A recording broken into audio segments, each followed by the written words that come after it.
Bapak Ibu Saudara yang kasih dalam Kristus, saya Ketua Sinode Gereja CMC, Reverend Dr. Gunadi Gunawan, dengan ini memberikan kata sambutan, ya, bahwa pada hari ini akan dilantik dan ditahbiskan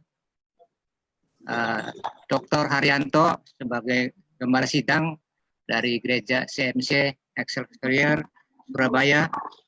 Ya, kami memberikan satu nasihat bahwa penginjilan itu terdiri dari 3 pilar, ya, bukan satu pilar. Banyak orang Kristen salah kaprah, penginjilan hanya fokus kepada amanat agung Matius 28 ayat 19 sampai 20.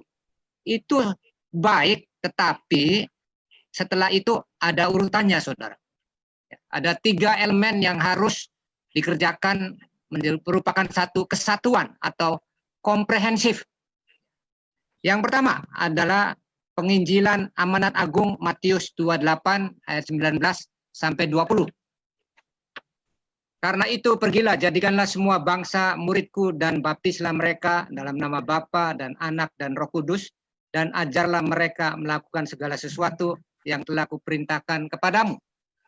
Ini sangat baik, ya, karena kita mencari jiwa-jiwa yang terhilang, ya, untuk dibawa, didamaikan dengan Yesus Kristus sebagai Tuhan dan Juru Selamat.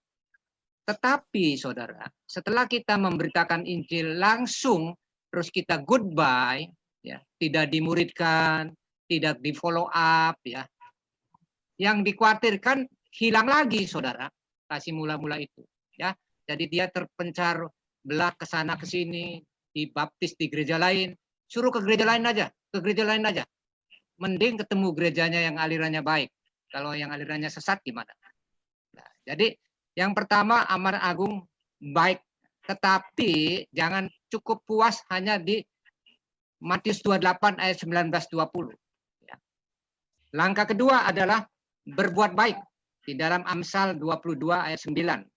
Orang yang baik hati akan diberkati karena ia membagi rezekinya dengan si miskin. Tugas gereja merangkul masyarakat bawah, ya, supaya membagikan sembako atau berbuat baik, ya, peduli kepada sesama manusia, baik moral maupun material. Jangan dibiarkan saja orang-orang miskin ini, ya, karena Yesus juga datang turun ke dunia, dia mengutamakan menjangkau orang-orang yang miskin, yang sakit penyakit, yang dirasuk setan, ya. Itulah yang penginjilan kedua yang tidak boleh dihilangkan. Dan yang ketiga, inilah yang sebetulnya yang paling penting, saudara. Membentuk satu wadah perkumpulan berupa satu gereja. Di dalam Yohanes 21 ayat 15-19.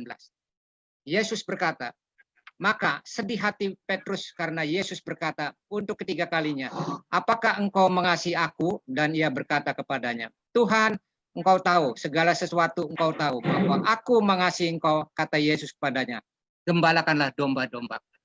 Jadi Yesus merasa khawatir apabila Petrus ini tidak setia.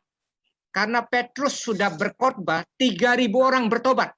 3.000 orang bertobat, mau dikemanakan 3.000 orang ini? Apa ditelantarkan? Nah, makanya Yesus khawatir.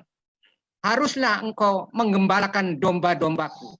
Haruslah engkau mengumpulkan orang-orang yang sudah bertobat ke dalam satu wadah gereja.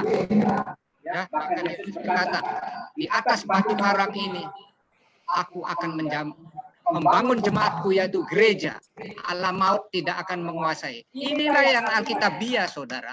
Inilah yang benar menjadi satu fellowship wadah gereja, sehingga 5 jawatan berfungsi dengan baik.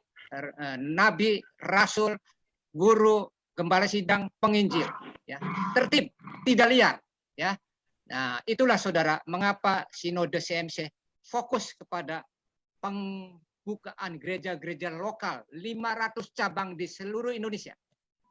Di DKI sendiri saya targetkan 100 cabang. Satu cabang saya berani membiayai 50 juta. Ya, saya akan mencari gembala-gembala sidang calon STH yang sudah lulus, khususnya Jakarta. Ya, utara, barat, selatan, timur harus ada gereja lokal. Nah, itulah saudara. Ya, jadi saya ulangi lagi, penginjilan jangan hanya fokus kepada satu saja, amanat agung, the Ten Commandment, Matius 28 ayat 19 sampai 20.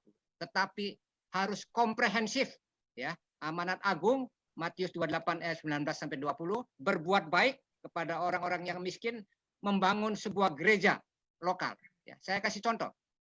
Satu keluarga terdiri dari ayah, istri, anak dua dari rumah mau pergi ke pasar.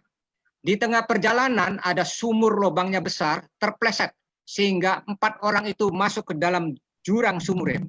Tiba-tiba sang ayah minta tolong, datang seorang penolong dari atas mengulurkan tambang talinya ke bawah. Sang ayah ditolong sama penolong dan akhirnya keluar dari lubang sumur itu sampai darat. Tugas ayah ini, saudara, setelah diselamatkan oleh Kristus dosanya, tidak boleh lari, tidak boleh tidak bertanggung jawab. Dia meninggalkan istri dan anaknya binasa. Tapi dia harus mengulurkan lagi tambangnya, istrinya diangkat, anaknya diangkat. Dibentuk satu fellowship, satu perkumpulan, satu kelompok sel group. 2-3 orang berkumpul dalam nama Yesus. Yesus hadir. Itulah yang disebut gereja, saudara. Gereja lokal, saudara. Makanya saya mati-matian. Sebelum saya meninggal, saya all out bikin gereja lokal. 34 provinsi, 500 cabang. Ya. Baiklah, saudara. Jadi itulah aja kata sambutan ini. Semoga Pak Haryanto mempunyai visi yang besar untuk mengembangkan, membangun, membuka gereja lokal seluruh Jatim. Ya, dengan otoritas nanti akan diberikan ketua dewan pimpinan daerah seluruh Jatim. Ya, atas perhatian dan kebaikan saudara kami ucapkan terima kasih. Tuhan Yesus memberkati.